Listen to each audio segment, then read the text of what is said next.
up, kings and queens? It's your girl Kayla DeReese. If you are new to my channel, welcome. If you're returning, what's good? Happy Wealth Wednesday, P. Today is all about conquering your schedule, you know, the day-to-day things that you have to get done.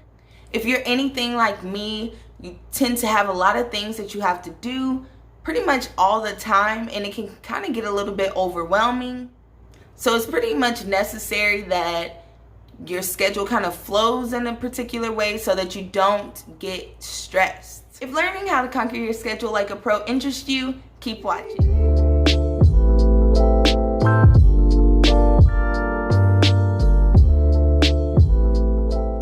Alright, so let's get started.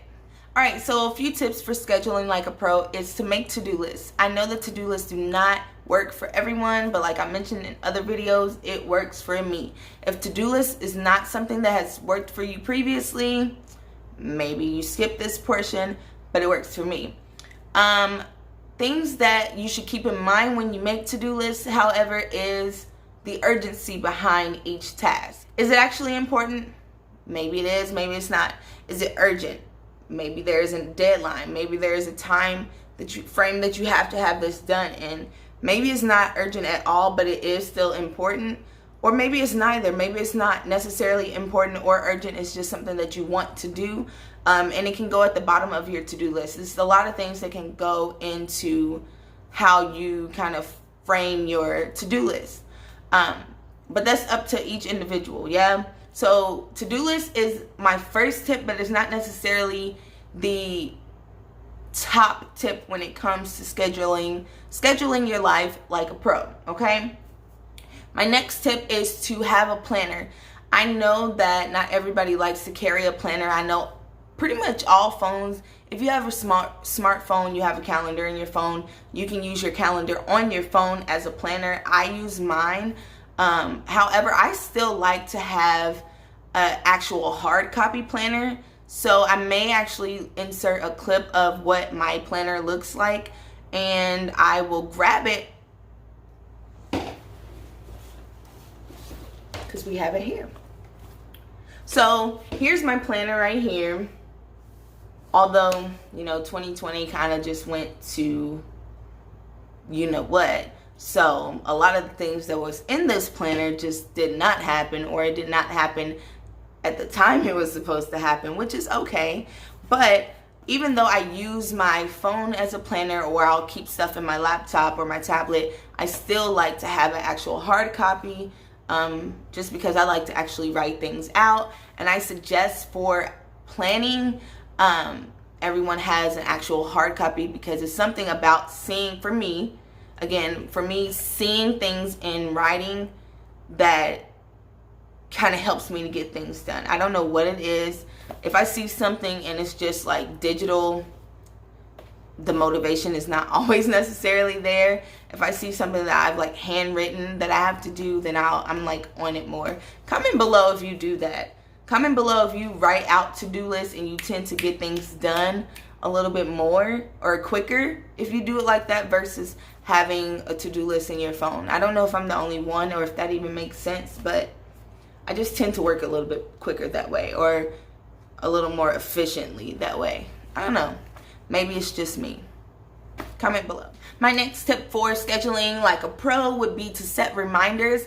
Even if you don't use your phone or your computer or laptop or whatever for an actual planner, if you just use your like reminder setting in your phone, to kind of keep you on track with things that you want to get done, I would suggest that, just because that acts as accountability, just to kind of help you focus. Sometimes I'll say I want to give myself 30 minutes for this task, and I'll set a 30-minute timer on my phone to set that reminder to get the task done, or I'll set a 30-minute reminder to say, you know, at this time I need to do this task, whatever it is, just so I can have that accountability. I might not necessarily need to tell a person that I need to get it done, but I can put that in my phone so that it reminds me to get something done throughout the day. Yeah, does that make sense? Moving along. All right, so my next tip actually goes back to having a planner, and it is to schedule as far ahead as you possibly can. And I know that this does not, again, it does not work for everyone. but for me it does.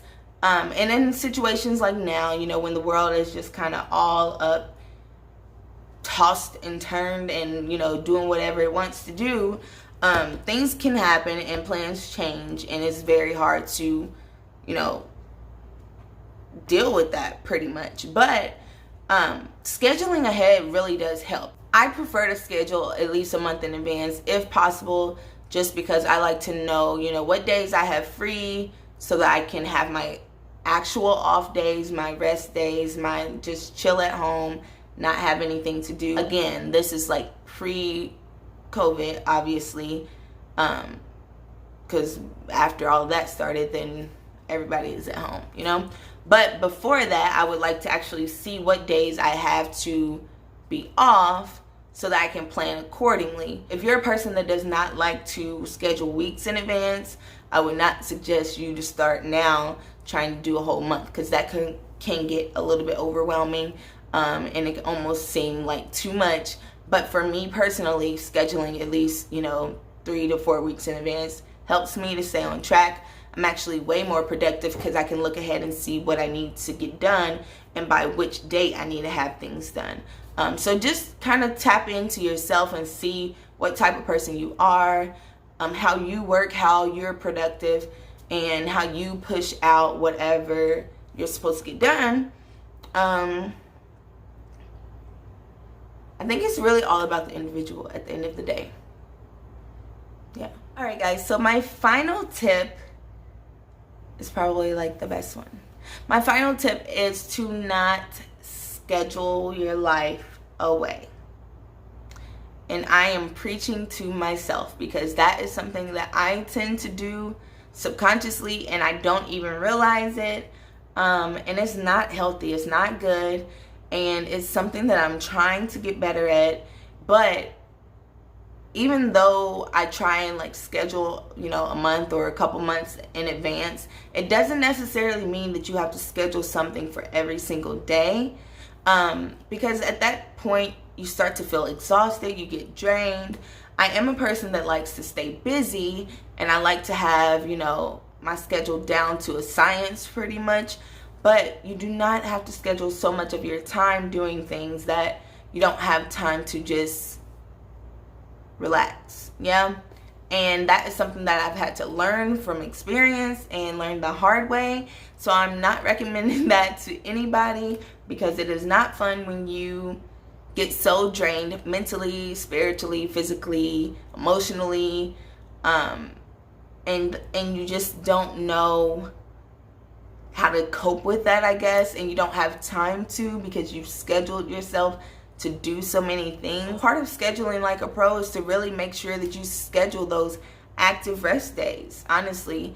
Comment below if that's something that you struggle with, because I definitely do. I will be completely transparent and say that I am one to almost always push myself too far sometimes, and schedule my life away when I really should not do that. And it's not something that I like to do. It's not something that I even try to do. It's just something that I do naturally, just because I go nonstop a lot of times, and before you know it, I'm drained and I'm exhausted, and you know, but you know, you grow, you learn by mistakes, you learn by experience, and you just kind of keep it moving. Comment below if any of these tips for scheduling like a pro would be helpful for you. Comment below if you have any tips for me as well.